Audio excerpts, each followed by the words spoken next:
Welcome to God Pods, faith conversations from Boston College's Church in the 21st Century Center.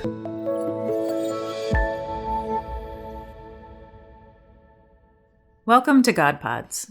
I'm Elise Italiano-Urenic, Associate Director for the Church in the 21st Century Center at Boston College. So what are you giving up? That's the proverbial question that Catholics face during Lent. While fasting from some material thing can be done as an act of penance, it also has real spiritual perks. Fasting helps us to reorder our priorities when they've fallen out of alignment. Our guest today is Haley Stewart. Haley is the author of The Grace of Enough, Pursuing Less and Living More in a Throwaway Culture. In her book, Haley reflects on lessons she and her family learned after quitting their jobs, selling their house, and shedding most of their belongings, all to live on a sustainable farm for 1 year. Haley is a wife and mother of 4 children and blogs at carrotsformichaelmas.com. While her debut book is a great addition to any Lenten reading list, I think you'll find that the lessons she shares are meant for a lifetime. Haley, welcome to God Pods. Thank you so much for having me on. Well, we'll jump right in. Before we get to the topic of the book, I wanted to ask you about your Catholic faith. You and your husband converted to Catholicism together in your early 20s, as I understand it. And you say that Catholicism proposed an integrated, consistent way of living, which was attractive to you both. Can you tell us more a little bit about that? Sure. So my husband and I were both raised in Protestant Christian families who loved Jesus and loved the Bible and prayer and all of those good things. And when we got to college, we, for the first time, encountered a lot of the writings of the early church fathers and all of these texts and ideas that we hadn't grown up understanding or been exposed to. And as we read more of, St. Ignatius of Antioch and St. Augustine and all of these books for our classes, we were realizing how much sense all of the Catholic faith made, and that there was this consistent and full and rich intellectual tradition that we could just tap into. It was right there because we'd grown up with this idea that, it's you and you've got the Bible and you're listening out for the Holy Spirit and trying to sort out everything on your own. And it's just exhausting. And so finding the church and finding this rich tradition where all of these things came together in this cohesive thing that made sense was such a relief. That's really great. And you can tell that you've embraced that in your book. Could you share with our listeners what possessed you and your husband to leave your comfortable life in Florida, including a stable income, grandparents close by to babysit your children, and a house filled with your hard-earned possessions, to go live on a farm in Texas? And did that desire happen gradually over time, or did you guys have a big aha moment? Well, I think the desire happened over time. We were feeling very stuck in our life in Florida, not because it was horrible, but just because we didn't have very much time together as a family. My husband was having to work a ton in order to cover all of our bills. I was working part-time, and we just kind of felt like we were drowning. And we tried to work more, but that just caused other problems. When you work more and you have less time, then you can't cook from scratch. You can't cook at home. You have to get takeout, all of these things that cost money. And so none of that was really helping. We just felt stuck. And like we were not living in a way that matched what we wanted our life and our family life to look like. And so we kind of needed a complete reboot of our lives. And we came up with a few ideas. One of those was, what if we buy some land and start a farm? But we realized that was a terrible idea because we didn't know anything about farming. We'd just be setting ourselves up for failure. And so we kind of needed a situation where we could recharge our lives, figure out what we wanted our life to look like, and also not make terrible financial decisions. So we were drawn to this idea of moving to a farm where we'd volunteered in college. And it was I guess our youngest at the time, we had 3 kids at the time, and our youngest was maybe 6 months old. And we were on a trip out to Texas for a friend's wedding, and all the kids fell asleep in the car on the drive back. And we decided, okay, it was like just come up for air after having 3 babies in a row. We don't want to wait too long to make a change, so let's just go for it now. We kind of came up with a plan of how we wanted to sell our house and get rid of our stuff so we could move to this farm. Could you describe a little bit about the farm? Because as we think with our listeners, or we propose to them the idea of living with less, the farm seems to be quite an extreme example. And yet I think it paints the picture of the seriousness of your commitment to this idea or ideal. Could you describe a little bit about it and kind of what you had to go without and then what you gained? Sure.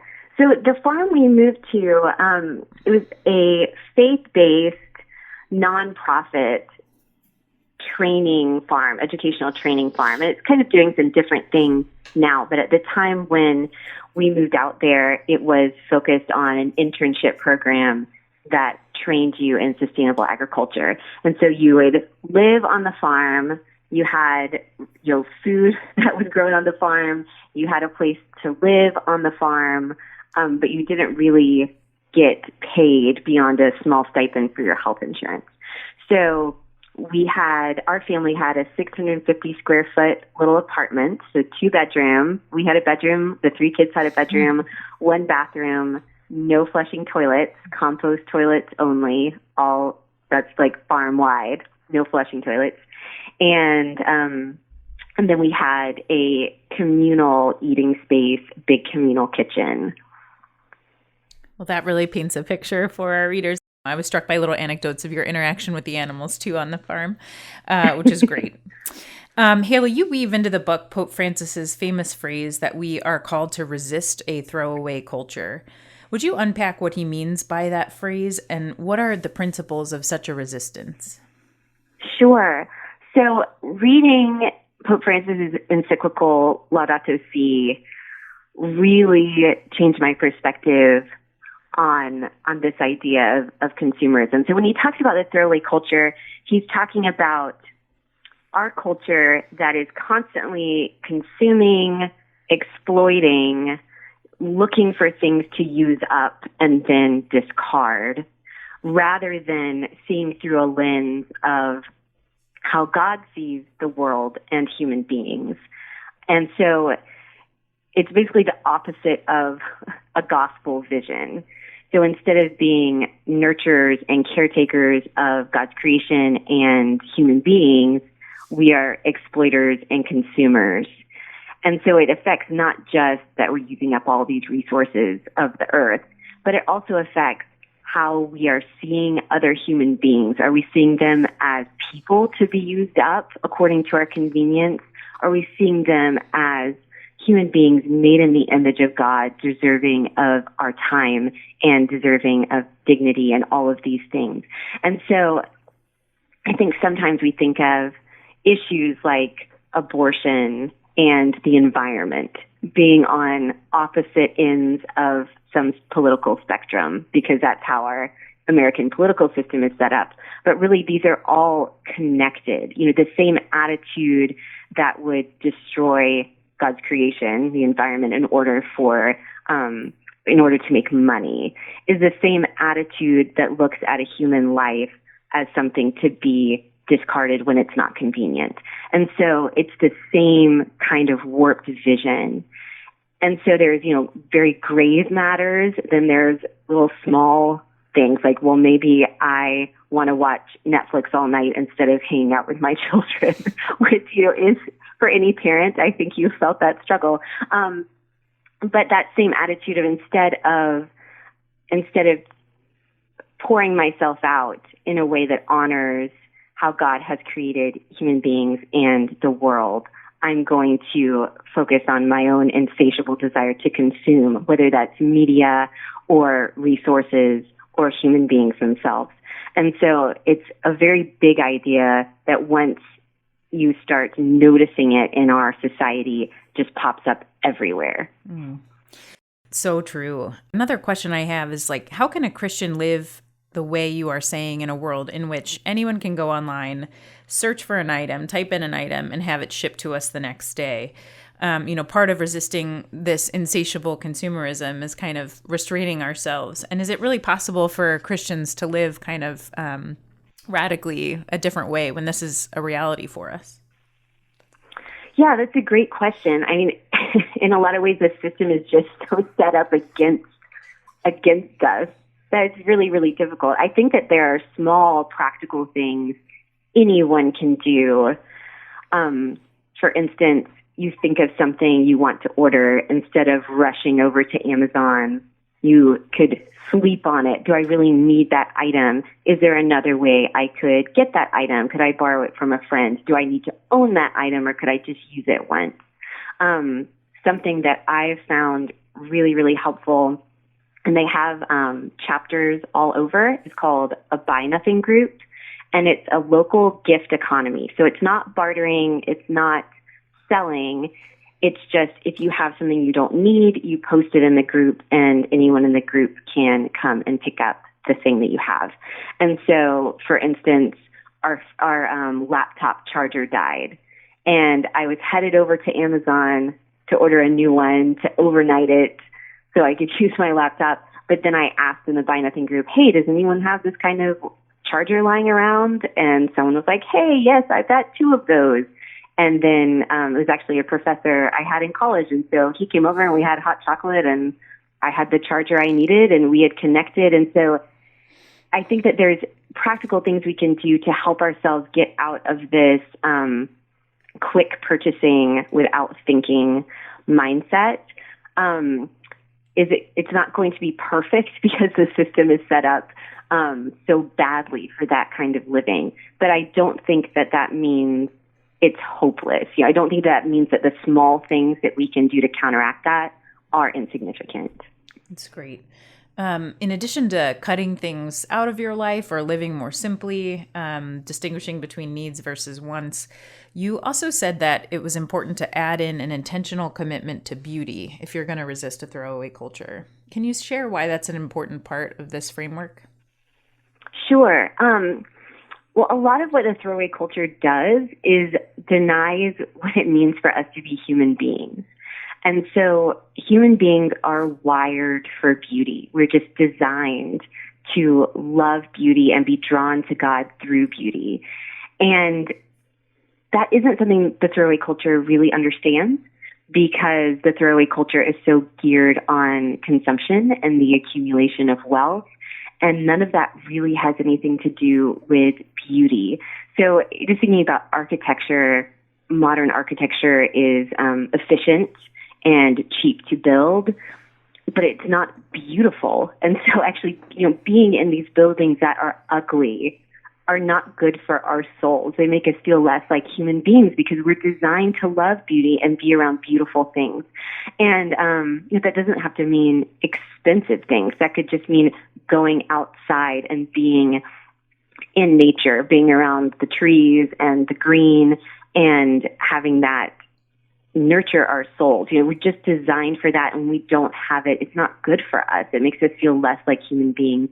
And I think because so much of counteracting the throwaway culture is reminding ourselves what it is like to be a human, that idea of beauty, which requires us to slow down, to stop and be attentive in an act of worship to, God, who's the creator and source of all beauty, that is really revolutionary to a throwaway culture that doesn't value any of those things. Well, Haley, you make an effort in the book to point out that there are a lot of people who are embracing things like minimalism or leaving a smaller carbon footprint. In fact, you reference Marie Kondo, who's had a resurgence in popular imagination about, decluttering our lives. You also reference the farm-to-table movement that a lot of restaurants have espoused. And while you applaud people of goodwill for pursuing these goods, you also challenge Christians to go deeper and to understand the why behind the what they're doing. Can you give us some examples of how gospel living goes deeper? Sure. I think the Marie Kondo decluttering craze is a really good example because it's not a bad thing and it's not coming out of a bad place. You know, people notice I am unhappy when I have all of this clutter, all of this stuff that is exhausting and it doesn't make me feel good. Getting rid of these things, having less, I am a happier person. And all of those things are true. But I think if we don't understand the reason of why that is, then it can become a little bit warped. So the reason why our possessions and having too many things don't make us happy is because we were designed for so much more than the accumulation of stuff. And having less things allows us the space in our life to pursue those deeper goods. I think where the decluttering craze kind of differs from a gospel vision is it's very centered on one's own experience. And it's also, I think in some ways, kind of designed for the wealthy. So I have all of these kitchen items. I would like to get rid of them and instead buy one really nice kitchen item. That requires me both to have the financial resources to be able to buy something new. And it's also about my experience in the kitchen, which, again, that's not a bad thing to want to enjoy the space that you're in. But I think a gospel vision is more directed at the pursuit of holiness and the good of our brothers and sisters. And so I think about a monk cell kind of being, in some ways, the ultimate Marie Kondo space, but totally different because it has a different purpose. So the monk cell, you know, maybe he has a habit and a prayer book and a mat to sleep on and say there's nothing else in the cell. It's like Marie Kondo on steroids, you know. But the purpose is so that he will not be distracted from prayer, from pursuing God, pursuing holiness. And he gives away everything he had to the poor. And so instead of, here I'm going to dump all of these items that aren't sparking joy in my life in the trash, I think a gospel vision could say, okay, what can I do without? What is distracting me from God? What's distracting me from pursuing holiness? And what do I have that I don't need that could benefit someone who's truly in need? And I think having those ideas undergirding that project, you get a very different result, even though it might be coming out of the same sense of dissatisfaction with the way things are. Yeah, you also say that living this way and embracing this kind of philosophy and gospel living, it might not be intuitive, but it led you and your family to a deeper experience of community, which is something that people are really longing for these days. Can you share one or two examples of how that happened in your life, that you experienced communal living more intentionally? Sure. So I think that because the throwaway culture can be isolating, it doesn't really have space for the idea that human beings are designed to interact with other human beings, and whether that those interactions might be inconvenient, they might not be efficient or productive, but that connection is valuable regardless. I think that because there's not space for that in the throwaway culture, we have a lot of really lonely people who don't get those kind of interactions that make us feel like human beings. And so living in community, especially sharing meals together, I think just reminded us of how important spending that time with other people, eating a meal slowly, starting in the late afternoon after work, preparing the meal together, cooking, sitting down for a couple hours and eating, washing dishes together and talking into the night, that our lives are often way too busy to have that kind of space. But that's really what we should be pursuing. We should be trying to make that kind of space in our lives. Living with other people, also, I think that it was a good reminder to me that it is worthwhile to pursue relationships with people, even if on your first impression is not fabulous. Because I think a lot of times our culture is very first impression based. If you don't hit it off with someone in your first interaction, then there's no point in developing any sort of relationship. But there are a few people that we lived with that my first impression of them was not great. And yet by the end of the year, I had really grown to appreciate them. They were just different than me. They had a different personality. They had different gifts. And at first, some of that rubbed me the wrong way.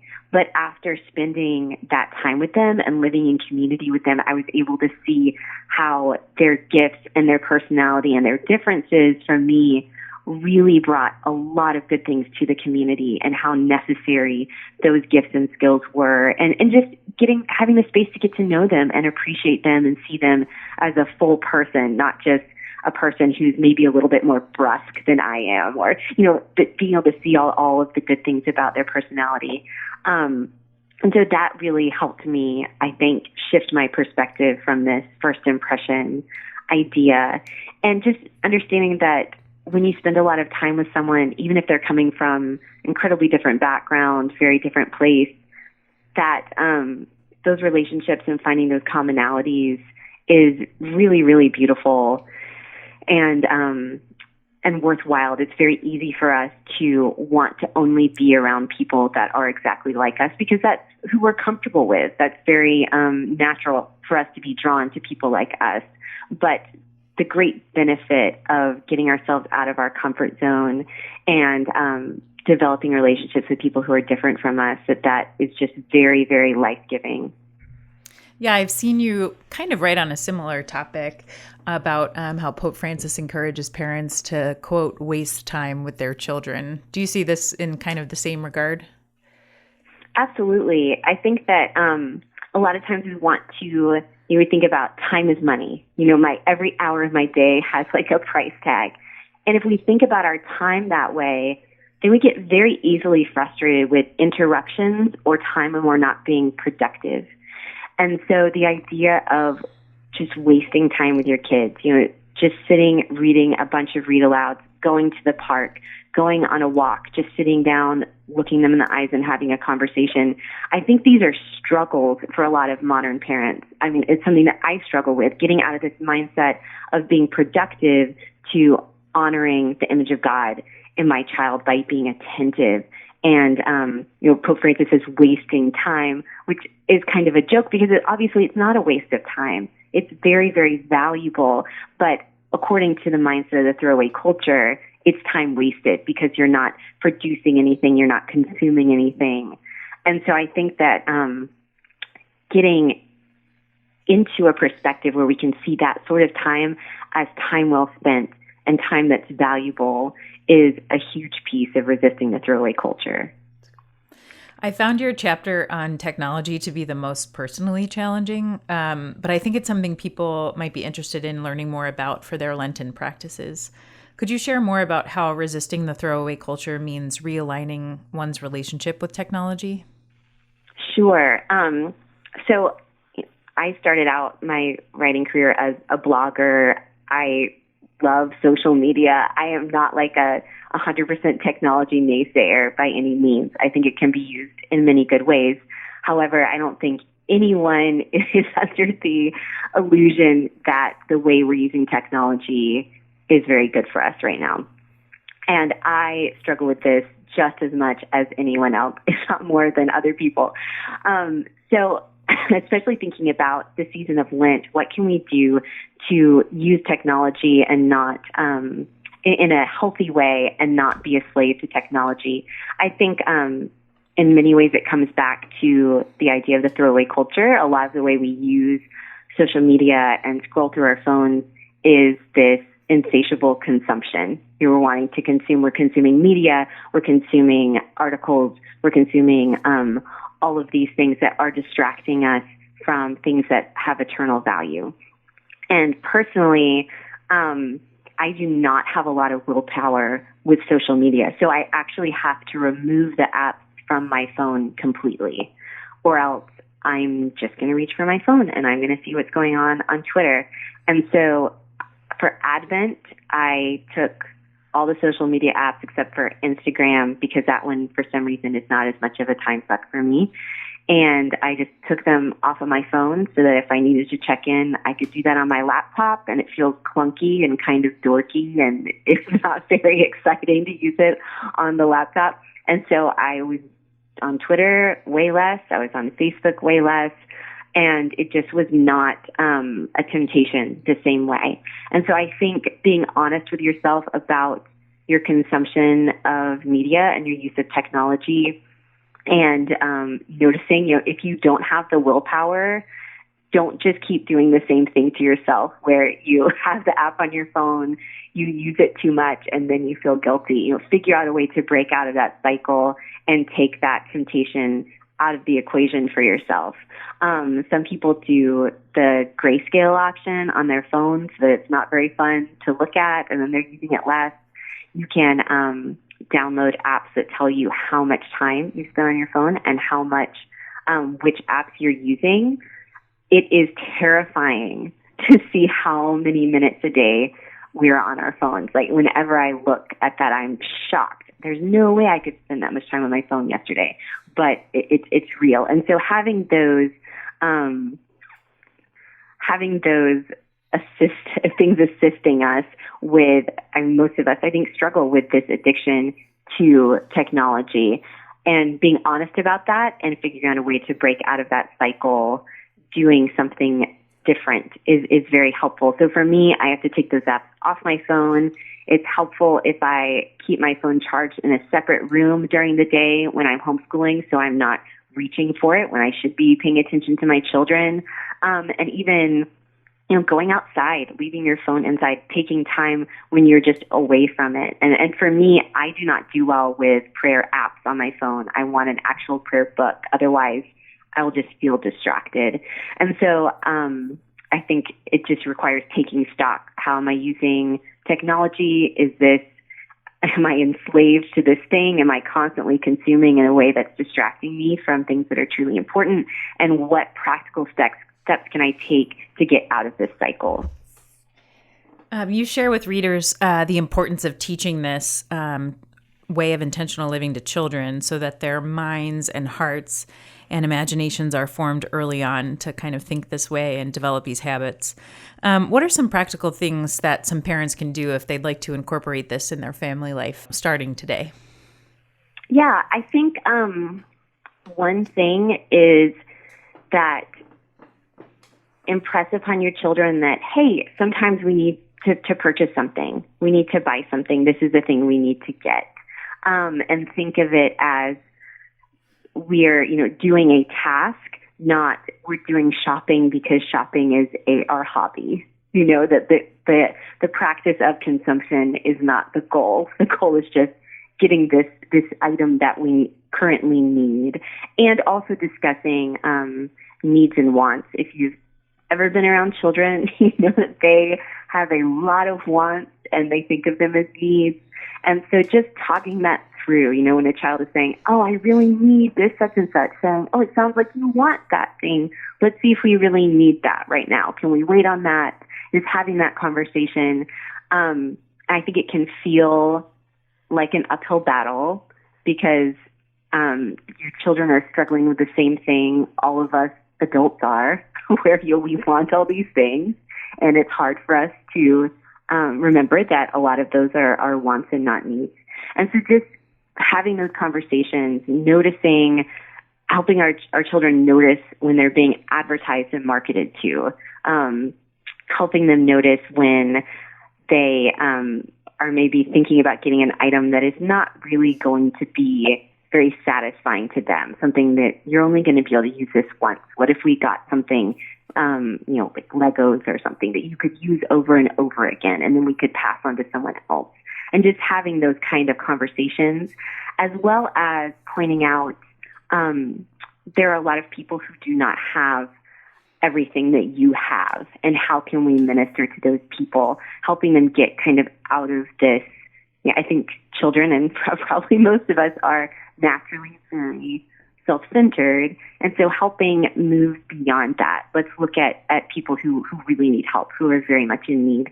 And something that our family has done, especially during Lent, is we'll put together what are called blessing bags. So they're bags of different very practical items like toothbrushes and toothpaste and granola bars and feminine care products, all of these kind of practical items that we have in bags in the car.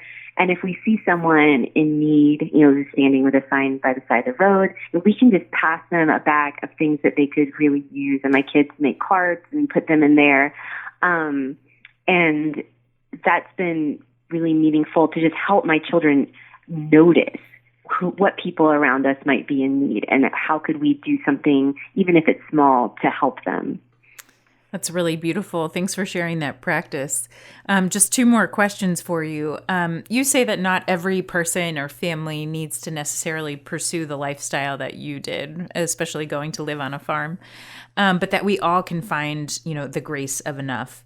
How do you help people, or how would you advise people to discern what enough is for themselves or for their families?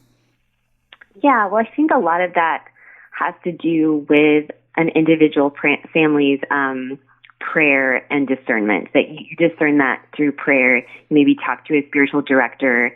There is not, sometimes I wish that the Vatican would just give me a checklist of here's what I should have and here's what's too much. But that's not how it works, because we're all in different situations. We're needing different things. And it really is primarily a matter of the heart. Are we detached from our possessions? Or are we really grasping onto them? And how are we using what we have? Are we being generous? And so I think our reaction is often going to be that we think we need more than we actually do, because we're living in a very consumerist culture. And so that's in the air. It's hard for us to get that out of our perspective. But I think, taking stock of, do we really need two cars? Could we get by with one car? Or is that impossible? Because for some families, that's going to be totally impossible. For some families, they can make it work with one car. My husband likes to run and bike, so we can make it work with one vehicle. But in some cities, that would be impossible for your family. So just going through saying, what can we get rid of? What is essential to us? Do we need two bathrooms? Can we get by with one bathroom? Those kind of decisions, just what can we live without?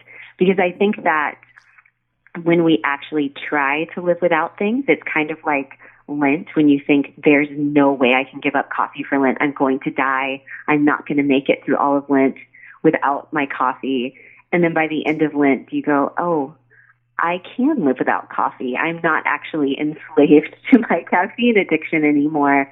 I am living a full and happy life without it. And I think that often we're surprised at what we can live without. For me, I was surprised that not having a flushing toilet was not that big of a deal. I mean, I still prefer having a flushing toilet. I'm glad we have one in our home. But it wasn't like I had a miserable year because I didn't have a flushing toilet. It was a great year. And so I think that often we surprise ourselves by what we can live without and what is actually not essential to our happiness. Yeah, Pope Francis does say that God is full of surprises. So it sounds like you had some yourself. Haley, one final question for today. And we realize it's morning where you are, but where have you resisted the throwaway culture today? Yeah, that's a good question. I think that for us, a lot of it has to do, our daily schedule, we try to center around our family. So this morning we got up and we all had breakfast together and did read aloud at the table. My husband is home in the morning so he can be a part of things with our homeschool day. And then he goes to work in the afternoon and then comes back right as the kids are going to bed so you can say goodnight to them. And so structuring our life like this is tricky, and I'm working less hours than I could be in order to live in this way and devote this kind of time to this weird schedule where we can all be together a lot.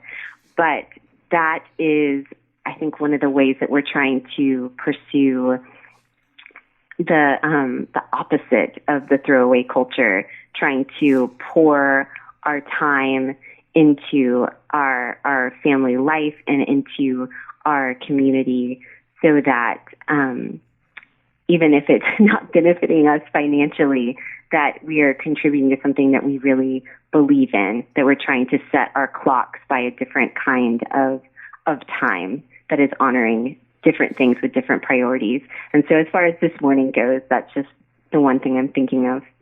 Haley, thanks so much for joining us today and speaking about pursuing less and living more in a throwaway culture. We're really looking forward to sharing your book with our listeners this Lent through our giveaway on our God Pods. And we look forward to hopefully speaking to you at some point in the future about more insights that you have in this regard. Thanks so much for having me. For more Catholic faith resources, follow us at bc.edu/C21 or via Facebook, Twitter, and Instagram.